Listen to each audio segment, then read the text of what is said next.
Señoras, señores, buenas tardes y bienvenidos a la sintonía de Canal Sevilla Radio y Televisión.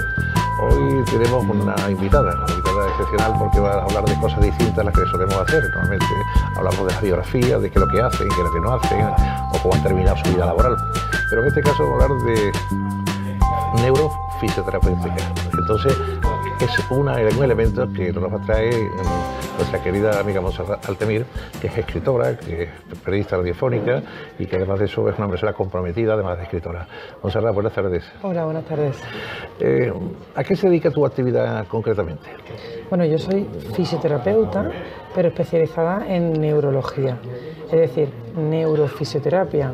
¿Cómo se estudia eso? Bueno, pues yo hice la carrera en Sevilla, en la Universidad de Sevilla, y después hice un máster oficial de neurofisioterapia en Londres. Una vez que ya hice ese máster, por un sistema de homologación, yo pertenecía a la generación de Bolonia, pues entré en el tema de la tesina, en el DEA, el Diploma de Estudios Avanzados, que actualmente por todavía, y nosotros y estoy con la tesis doctoral, y eso es una especialización dentro de la fisioterapia. Normalmente son personas o niños que en un momento determinado sufren una lesión cerebral o tienen algún tipo de disfunción o personas de capacidades diferentes y hay que rehabilitarlas. Pues la neurofisioterapia la hay de dos especialidades, tanto de adultos como de infantil. En mi caso la hago de adultos, pero en la neurofisioterapia lo que se hace es tratar cualquier tipo de enfermedad neurológica, desde un Guillain-Barré, un traumatismo craneoencefálico, o un ictus, o un Alzheimer, o por ejemplo un Huntington disease. Hay muchas enfermedades neurológicas. Y esas enfermedades neurológicas son tratadas por los fisioterapeutas que nos dedicamos a la neuro, pero en mi caso en adultos. También puedes atender una neuralgia del ciático, una neuralgia del trigémino o una parálisis facial. O sea, todo lo que implique una alteración neurológica. Quiere decir que cuando uno va a tu consulta ya no hace falta estar muy enfermo, sino que también hay una parte, informativa, ¿no? De corrección de ejercicios que hacemos, como tú comentabas hace un rato, ¿no? De cómo debe plancharse, ¿no? O cómo se soluciona algún problema en casa, ¿no? Efectivamente, porque dentro de la neurología hay cosas que pueden ser más severas, más agudas, y cosas que pueden ser más intermedias o menos más leves. No es lo mismo una neuralgia del ciático o cómo puede prevenir una alteración del ciático. O, por ejemplo, tenemos un caso de los costaleros, que los costaleros se le quedan los brazos dormidos. Esos son a veces por alteraciones sensitivas de la circulación, o esas alteraciones sensitivas o motoras pueden ser o bien por una alteración de la circulación, por la presión de las trabajaderas, o también porque presionen con la trabajadera y afecte a los nervios que salen del cuello. Todo eso se puede prevenir. Entonces, desde la neurofisioterapia podemos prevenir con una biomecánica correcta, se puede prevenir cómo tienen lugar esas protusiones discales, las famosas hernias discales. Entonces nosotros, a través de la reeducación postural y a través de la ergonomía, no solo de la persona, la educación de la persona, sino también de cómo tienen que ser las sillas, acompañada siempre de equipos transdisciplinares. Es decir, los fisioterapeutas siempre trabajamos con podólogos, odontólogos, enfermeros, siempre tenemos un equipo muy grande, ¿no? Médicos que nos acompañan, que no solo exclusivamente estamos nosotros. ¿Qué tipo de pacientes o qué tipo de clientes tiene tu despacho? ¿Desde niños, desde mayores, desde ancianos? Habitualmente son adultos, porque yo estoy más especializada en adultos, ¿Y cómo llega, en personas mayores. ¿Cómo llega, Montserrat, el adulto a tu consulta? Claro, lo que mejor funciona es el boca a boca, pero de todas formas los médicos me referencian en un alto porcentaje, los neurólogos, neurofisiólogos, pero también el boca a boca. El paciente que está contento contigo se lo comenta a un vecino, a un amigo o a un primo que tiene, por ejemplo, desgraciadamente ha sufrido un ictus o ha tenido un accidente de moto, un traumatismo craneoencefálico, o simplemente tiene una hernia, que no tiene que ser todo tan grave, y entonces me derivan a mí. Pero más que todo, lo que más funciona no deja de ser el trato de persona a persona. Aquí la implicación personal y la empatía con el paciente, Carlos, es muy importante en la curación, muy importante. Hace falta habilidad, hace falta conocimiento, pero por supuesto hace falta una actitud de empatía con el paciente, que es lo que te hace que el paciente se sienta comprendido, y eso lo saben ellos. Entonces eso hace que llame a otro paciente y después, por supuesto, muchos médicos te referencian. La gente muchas veces tiene que recurrir como último plano a la unidad del dolor. Ese dolor puede ser también preventivo en un momento determinado, ese dolor que muchas veces tienen pues, los mayores o que sienten. Eso es todo consecuencia a lo mejor de algo eléctrico que no se descarga, es cuestión de qué es, de qué se produce el dolor de ese que te vienen reclamando la gente para aliviarse. Pues Carlos, ahí hay una cosa muy importante que es la medicina preventiva.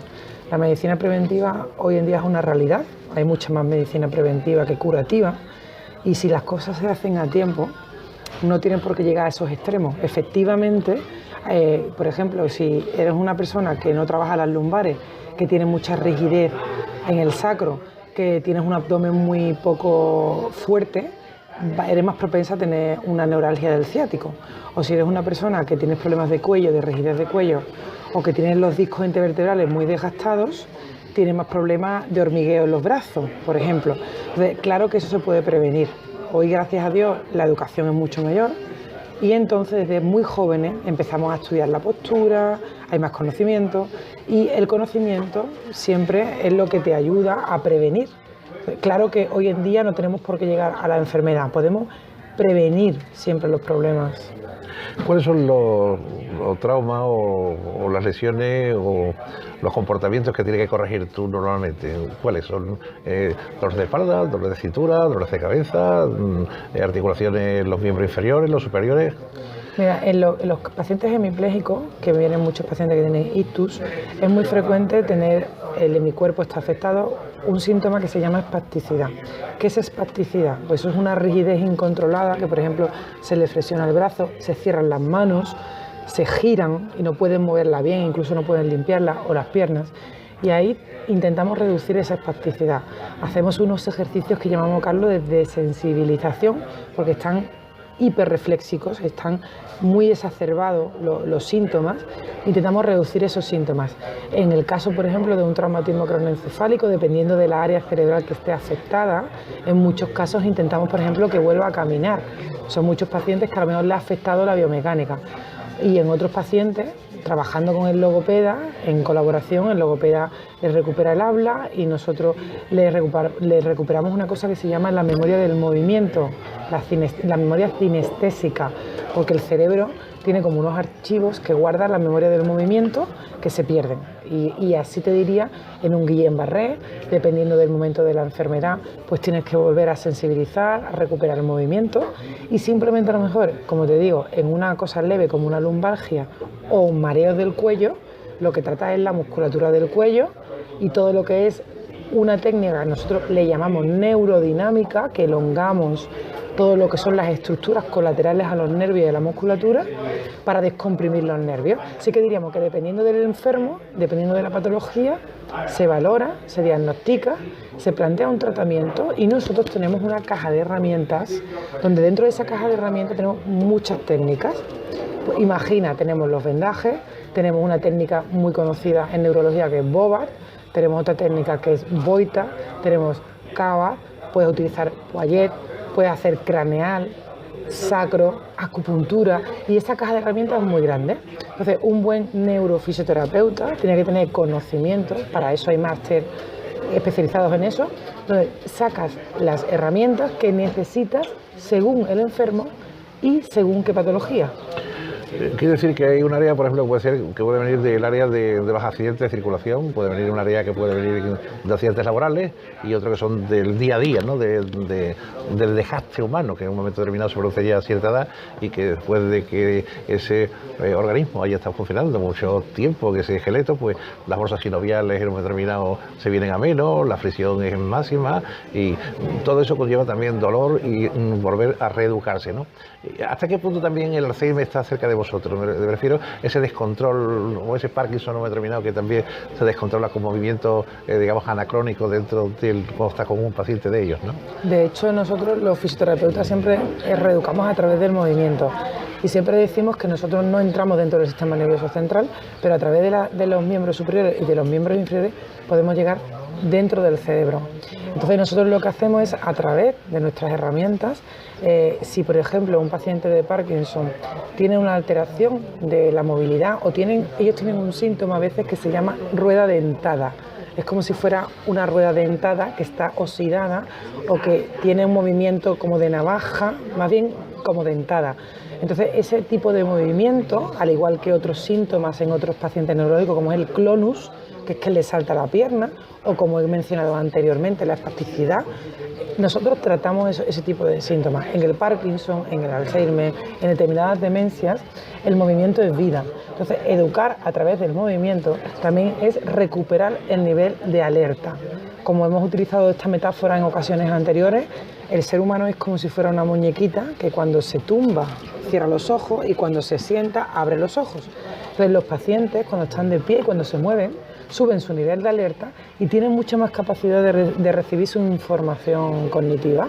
Por tanto, nosotros a través del movimiento reeducamos patrones. No olvidemos que cuando hay una alteración de la memoria, no solo hay una alteración de la memoria cognitiva, sino hay una alteración de la memoria cinestésica, de la memoria del movimiento, como hemos hablado anteriormente. Y eso también, esos patrones de movimientos que se olvidan como que hay que lavarse los dientes, se olvidan cómo hay que vestirse, eso junto con escribir, las afasias de comprensión, las afasias escritoras, todo ese tipo de cosas junto con los neuropsicólogos y juntos con los terapeutas ocupacionales. No tenemos que olvidar nunca a nuestros compañeros, son trabajos en equipo, siempre con nuestros neurólogos, siempre. Pues nosotros trabajamos este tipo de síntomas y signos que se dan en el enfermo neurológico. Y los neurofisioterapeutas estamos especializados en el enfermo neurológico. O sea, no todos los fisioterapeutas tratan todo, sino que hay fisioterapeutas especializados en traumatología, hay fisios especializados en respiratorio, hay fisios especializados en suelo pélvico y así muchas especialidades. Y nosotros estamos especializados en neurología. Es curioso que casi todo el tipo de medicina es ancestral, es decir, desde hace 3.000 años, 4.000 años, 5.000 años, ya la función de localización de chakras, ¿no?, que dotaban los puntos decisivos, que alterándolos a través de la acupuntura, pues se excitaban o se calmaban o se estimulaban. ¿Qué hacéis usted también? ¿Tocáis esa parte exterior? Mira, nosotros, Carlos, en la ciencia tenemos que diferenciar mucho entre la ciencia empírica y la ciencia experimental. ¿Qué significa esto? Todos los conocimientos asiáticos, y yo soy una enamorada de Asia, de hecho he estado en Asia, en China, he importado técnicas como la del pincel al agua, he estado en India, he estado en Nepal y me apasiona el sistema de salud, o sea, cómo afrontan los asiáticos la salud.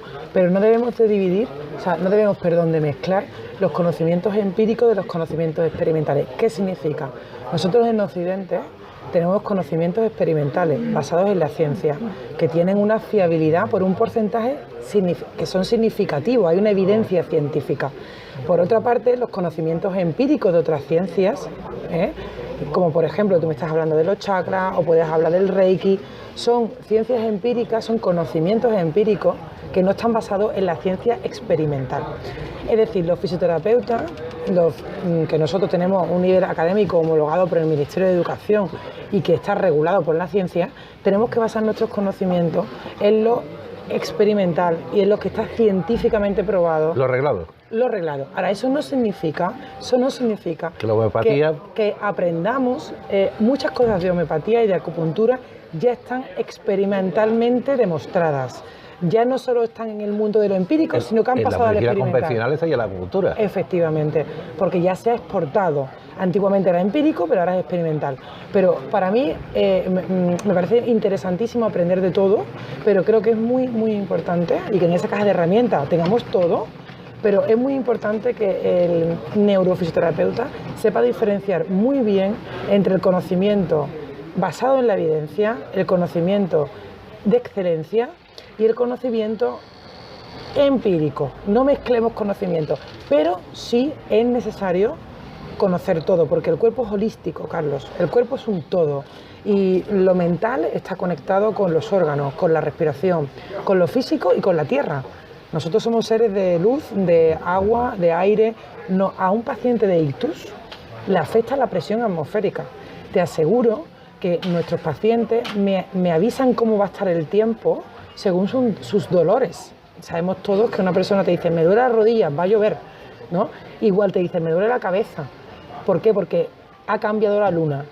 Es decir, que nosotros nos afectan muchas variables. Somos humanos, pero igual es que las plantas.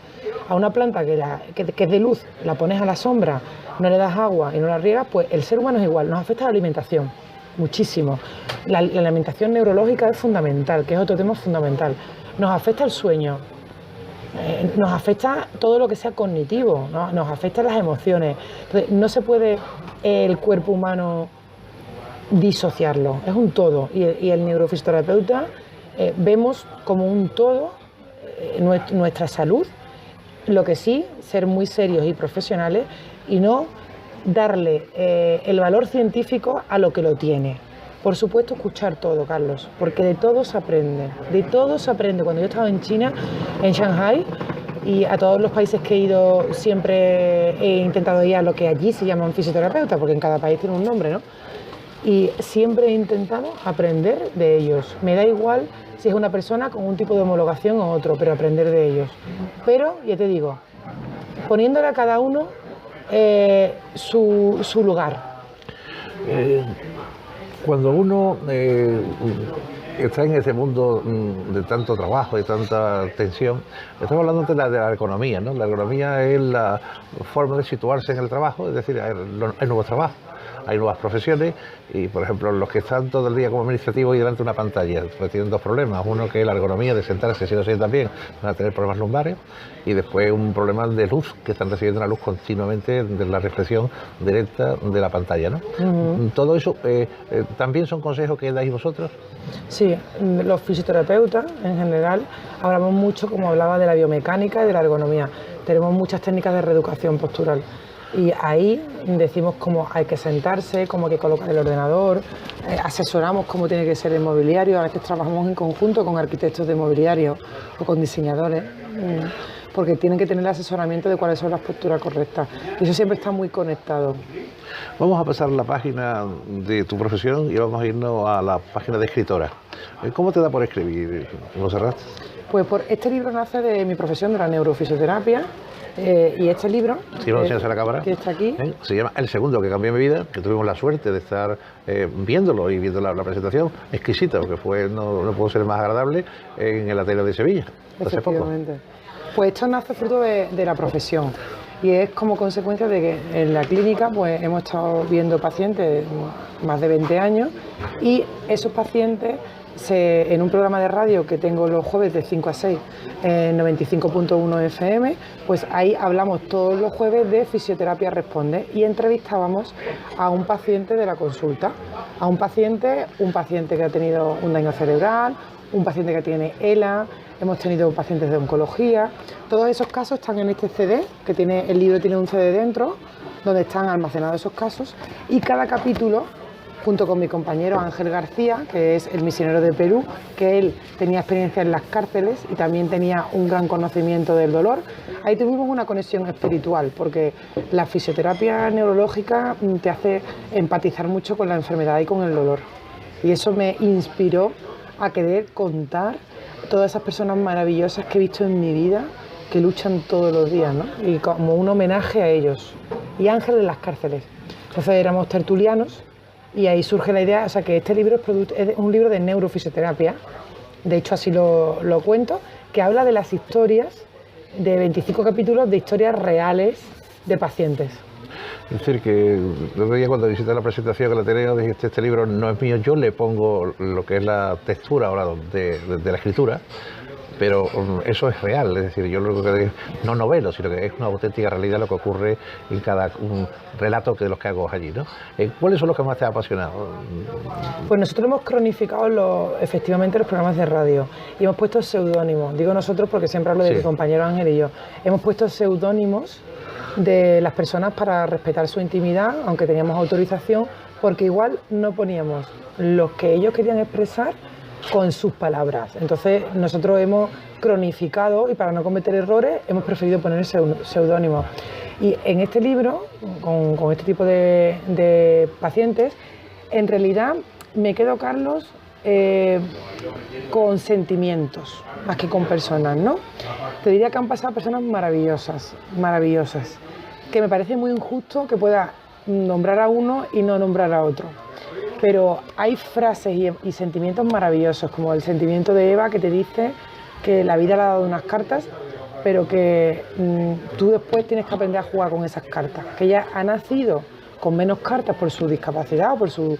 Yo no le llamaría así, yo le llamaría por su alteración funcional, pero que ella ha sabido jugar esas cartas. Y hay personas que tienen la baraja entera, pero no saben jugar las cartas. También me quedo con la experiencia de Mila, que es la madre de Juanfran, que en el libro aparece como Carmen, que Mila es una persona maravillosa que ha creado una asociación para su hijo, para conseguir el tratamiento, que ha patentado material para venderlo, que siempre digo, la mejor forma de querer ayudar a Juanfran, a un niño que está luchando con su madre, es comprar el material, que ya no quiere donaciones, ya quiere que le compren eso que ella ha patentado, que es un material especial para el enfermo neurológico. Ella lo ha diseñado con una compañera. Igualmente, también hay experiencias maravillosas como por ejemplo Willy, una persona que yo he querido muchísimo, con su mujer Carmen, que era un ejemplo maravilloso siempre de lucha, de entrega, de sonrisa, tuvo un ictus, tuvo amputaciones y Carmen siempre el amor ha de verdad brillado en su vida. Yo conocí el amor puro y verdadero gracias a ellos. Cuando te digo de eso te hablo de María Luisa. María Luisa tuvo un accidente y ella es una chica preciosa que todos los días Pepe Oropesa. Javier Arillo era el presidente de la Fundación Planeta, una persona que ha estado viajando por el mundo toda su vida y de repente un ictus le tropieza y es un hombre maravilloso y con el que tengo la suerte de estar hace más de 10 años trabajando con él. Ramón Cisneros también, Ramón Cisneros que estaba con nosotros en el Ateneo. Tantas personas maravillosas que han pasado por mi vida, tantas personas que para mí son ángeles que la vida le ha puesto una zancadilla. Pero diariamente me han enseñado que con el sentido del humor, con el instinto de superación, con las mentes positivas, con la gratitud hacia la vida, darle gracias a la vida, todos los días tenemos que luchar. Entonces me siento una afortunada, porque si yo trabajara con algo que no me enriquece, pero es que esto diariamente, cuando yo termino de trabajar, Carlos, yo he visto a 6 o 7 o 8 o 9 personas que me han dado una lección de vida. Y me llenan, es que me llenan. Entonces, ante cualquier tontería mía, cualquier cosa que pueda ser una nimiedad, le restan importancia. Y mucha gente me dice, bueno, ¿y tú con tu profesión como que no te pones triste, ¿no? Y yo le digo, pues no, precisamente lo contrario, porque si yo tengo cualquier cosa, me acontece cualquier cosa, pienso que es una superficialidad. ¿Sabes? Que lo único importante es tener salud. Claro. Es lo único importante. Y digo, bueno, ¿qué me ha pasado? Pues ya lo superaré. Por algo será. Ya lo superaré. Y ellos diariamente, y por eso este libro, esas personas son inspiradoras. Carlos, tú has estado en el Ateneo. Sí. Tú has estado con los enfermos. Y seguro que me entiendes. Me sorprende más tu compañero, el misionero trinitario, que cayó en una depresión también y lo trataste tú también. O sea, dije, bueno, es curioso de preguntar, bueno, ¿y cómo un hombre tan lleno de vida, tan lleno de fe, cae? Bueno, soy más humano y la parte humana cae, ¿no? Sí, a veces el sistema nervioso es un sistema que se afecta y uno no sabe por qué. También hay muchas cosas, Carlos, que son, no en el caso de él, pero en otras personas son genéticas. Hay muchos condicionantes genéticos que no se pueden controlar, que la depresión muchas veces tiene un componente genético. Yo de eso no voy a hablar porque no es mi especialidad, pero el paciente por otro motivo te viene con un ictus, pero a lo mejor trae una depresión también. Eso va al neurólogo, el neurólogo al neuropsicólogo, al psicólogo clínico, ellos lo valoran. Pero que obviamente también hay componentes que no se pueden controlar, que son personas que uno a veces no cae en una depresión porque quiere, sino porque genéticamente tiene una predisposición. Y claro, eso yo lo he visto, Yo he visto personas que tienen la genética va atravesada, y cuando la genética va atravesada yo no juzgo, porque eso nos puede pasar a cualquiera. Sé también que dice que muchas veces cuando las depresiones porque no se ha enterrado bien el duelo, ¿no? Hay una palabra que se llama duelo, que es decir que cuando la gente tiene un problema, o el padre se marcha y los deja abandonados, o se muere un familiar, es decir, cuando ocurre algo, si no se entiende ese algo que ha pasado y que hay que seguir, eso permanece ahí siempre latente, ¿no? Entonces, los que tienen depresión, y yo hablo con mucha gente, amigos que no parecerían nunca que la tienen. Son gente brillante que tú dices, bueno, dice, pues se cae en una profundidad como si fuera un pozo que te hundes, no tienes fondo, no quieres vivir y bueno, hasta que se te pasa, ¿no? Y hay gente que se le pasa y hay gente que cae y se quedan prácticamente ahí un pequeño éxtasis temporal y que no funciona, ¿no? Con la mirada perdida, es curioso, ¿no? La capacidad del cerebro que tiene de hacer cosas raras, ¿no? Sí, porque el sistema nervioso es apasionante, por eso a mí me encanta la neurología, Carlos, porque es la especialidad para mí más curiosa, sorprendente y misteriosa. O sea, el sistema nervioso, tanto central como periférico, para que nos entendamos popularmente hablando, ¿no? Pues es un sistema, y el cerebro y todo, que tiene una capacidad de plasticidad, de reorganización, de activarse y de tener unos efectos que son sorprendentes. Por eso es una especialidad muy atractiva para muchísima gente. Lo que pasa es que creo que tenemos que ser muy empáticos. Y en la enfermedad es fundamental ser empático y entender que en algunos casos esas depresiones que tienen que estudiar los especialistas, no es mi caso, yo no soy especialista de eso, yo no soy psicóloga ni psiquiatra. Para eso tengo yo a mi compañero, por ejemplo, maravilloso, que es mi compañero doctor Jauregui, que es un psiquiatra maravilloso, que ese no es mi caso, lo que yo voy a estudiar, pero que ahí hay que ser muy tolerante, que ellos estudien esos casos y valoren cuando son unos casos que son exógenos, otros casos que son endógenos, qué circunstancias son las que la valoran, porque es muy complicado, Carlos, es muy complicado. Oye, desde Freud hasta nuestros días ha cambiado todo, ¿no? La vida de él tampoco era una vida como tan apasionante en la vida privada. Fue un hombre que abandonó incluso al único hijo que tenía, ¿no? En un momento determinado, ¿no? Y lo dejó en una familia.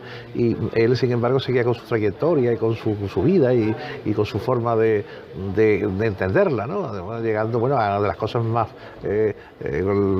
pareciables posibles, ¿no? Como casamientos modernos, bueno, cosas muy, muy concretas y cosas muy raras, pero como padre de la psicología, ¿no? Ancestral o antropológica del ser humano, ¿qué ha aportado la ciencia nueva desde su comienzo? Pues ha habido una evolución, Carlos, enorme, y de hecho es que cada 10 años la neurología pega un giro de 180 grados. Actualmente, cuando hablamos en la neurología, incluso ya se está introduciendo la nanotecnología. Hay unos pequeñas, imaginaros, arañas que se introducen en el futuro. Se introducirán en el torrente sanguíneo, para que hagamos una metáfora, ¿no? Y van a disolver un trombo. La ciencia evoluciona tan rápido que como evoluciona la tecnología. Pues ya sabemos que un móvil se queda obsoleto en un año, ¿no? Cuando no tienes un tipo de móvil te sale otro número, ¿no? Tienes el plan Renove. Pues igual que ya nada es permanente, todo es móvil. Pues exactamente igual en el mundo científico, en el mundo tecnológico, todo va cambiando. Y el que vaya cambiando tan rápido hace que cambie por completo la neurología. Y nosotros tenemos últimamente unos avances en neurología que son sorprendentes. Ahora mismo, desde injertos hasta trasplantes, como te digo, las células madre también, la implantación de células madre en unas áreas más exitosas, están siendo más exitosas a nivel de cardio a lo mejor, en otras áreas. Yo tampoco soy especialista en todo. En mi área yo soy más especialista en neurofisioterapia, pero me consta que la neurología es una área que tiene una evolución que va muy rápido, y en el futuro pues, habrá unos cambios, auguro, que serán tan increíbles como la ciencia, como la tecnología lo permita, Carlos. Y la nanotecnología y la genética tienen mucho que hablar. Para mí, la genética y la nanotecnología. Yo tengo amistad con muchos neurocirujanos. Te puedo decir que cuando abren o hacen la preparación para entrar, se está todo por descubrir, Carlos. Entramos un poco a ciegas en todo lo que hacemos. No tenemos esa capacidad de saber exactamente qué sirve cada cosa, qué es lo que hace. Tenemos nociones y sobre eso nos basamos prácticamente, porque es tan complejo el sistema que tenemos que todavía no está. Lo mismo que ya hemos cogido el ADN y la cadena, y un día lo sabemos más o menos, pero hay cosas aquí que no se sabe todavía por qué ocurren. Pues mira, Carlos, el sistema nervioso es tan sorprendente y tan plástico que siempre me gusta decir que si el ser humano lo tiraran al mar, le saldrían agallas. Si nosotros, y branquias, sí, para poder... No lo dudes, porque nosotros tenemos un sistema nervioso plástico que aprende con imitación y con repetición. Por eso es tan importante la concentración, que muta según las circunstancias ambientales, que mañana nos quitan la gravedad y nos vamos a un planeta desgravitado, nos vamos a vivir a la Luna y desarrollamos otro sistema nervioso. Que no olvidemos que en el desarrollo humano pasan de la evolución de los reptiles a los cuadrípedos, de los cuadrípedos a los bípedos, de los bípedos a lo que somos hoy, homo no sé qué somos ya. Entonces, ¿hasta dónde llegaremos en el futuro? ¿Cómo será el cerebro humano?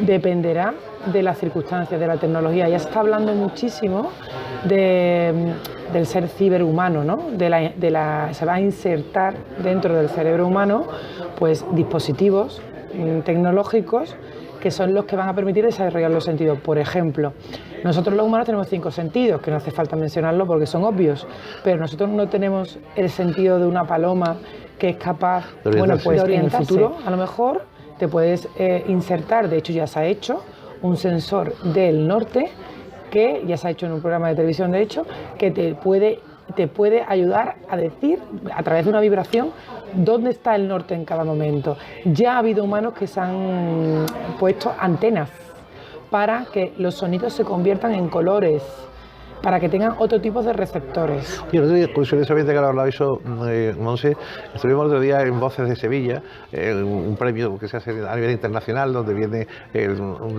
gente lírica y gente de la ópera, y nos preguntaban, ¿esto que estamos cantando qué color tiene? Efectivamente. Y tenía color. Tenía color. Yo dije, bueno, pues esto parece que es azul, ¿no? A mí me da por asociar un poco, es decir, es un azul oscuro, ¿no? Es decir, que cada nota tiene color. Y dice que hay gente que tiene la sensibilidad de que cuando escuchan la música la transportan en color, es decir, esto es naranja, esto es violeta, esto es azul. Pues imagínate, Carlos, si tú le abrieras a esa persona el cerebro, él tendría un receptor o tendría un área cerebral que hace una asociación de frecuencia de onda a frecuencia de color y lo solapa. Imagínate, es como si tienes puesta un programa. Sí, sí, o un piano, estabas tocando el piano, las notas, la octava y van saliendo. Azul. Y a lo mejor tú vas por la calle andando y escuchas el sonido de un coche y es rojo, pero el sonido del aire y los sonidos naranja tienen una asociación directa. Pero igual que ese sentido que es un cambiar, igualmente puede ser que ese tipo de persona tuviera otro tipo de sentido. Se podía desarrollar, se podía insertar tanto en el oído, en el laberinto del oído, en las papilas gustativas, en todas las zonas, en la piel. Imagínate que en los dedos, aparte de la sensibilidad, pues se puedan injertar receptores de temperaturas. Piensa cómo mira un ratón, sí, o cómo ve un búho, que ve en nocturnidad, que tú pudieras ponerte una lentilla que vieras en nocturnidad. Todo eso queda por ver. De verdad, el mundo es apasionante. Yo creo que lo que se ha descubierto en los últimos 100 años, si no estuviésemos un poco enviados por el más allá de gente que sabe mucho y nos lo comentan, no tiene explicación que hayamos hecho la pirámide, después ya ha ido un tiempo prácticamente sin mucho descubrimiento y posteriormente ya el descubrimiento máximo del siglo XVIII al XXI, que estamos para XXII, es donde se desarrolla prácticamente todo, ¿no?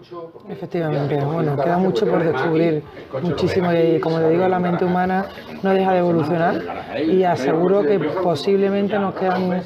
Bueno, imagínate que le dijéramos a nuestros abuelos que vivían en el pueblo que ahora mismo puedes coger un avión y cruzarte el mundo, irte a Melbourne en nada de un día. Llevamos ya prácticamente casi 40 minutos hablando, se ha ido en un momento. Es decir, que esta es las primeras entrevistas que vamos a tener con Montserrat. Iremos ya poco a poco también hablando ya específicamente de cada actitud. Tenemos que también que ir algún día a tu consulta, y aunque sea con la voz en off de los pacientes, que ellos también cuenten lo que están sintiendo, ¿no? Es decir, que no hay mejor terapia que alguien que tiene algo y que se lo cuenta a otro, ¿no? Aunque tú seas, digamos, el catalizador que está entre uno y otro. Pues, Montserrat, muchísimas gracias por estar con nosotros y sobre todo por ser tan amable, tan elocuente y tan erudita, porque nos hablas un poco de todo. Así que hasta el próximo día. Muchísimas gracias a vosotros, Carlos. Un saludo cordial. Buenas tardes.